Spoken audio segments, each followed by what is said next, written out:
कभी कभी हम मोहब्बत ढूंढने में अपनी सारी उम्रें तक सर्फ कर देते हैं, लेकिन फिर भी मोहब्बत अपने नाम नहीं कर पाते। हम चाहते हैं कोई हमें वैसे ही चाहे जैसा हमने ख्वाब सजा रखा है, मगर ऐसा नहीं होता। हम चाहतों की तलाश में कई घर छानते हैं, अपनी पसंद के हर दर पर दस्तक देते हैं। कहीं कभी दरवाज़ा नहीं भी खुलता और कहीं खुल भी जाए तो ये कहकर जान चुरा ली जाती है कि तुम में वो बात नहीं है।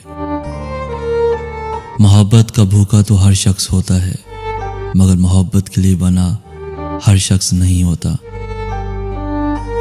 मैं शायद उन्हीं में से एक हूँ, मोहब्बत की भूख में अपना आप भुला देने वाला, लेकिन मोहब्बत की नाम की लकीरों से खाली।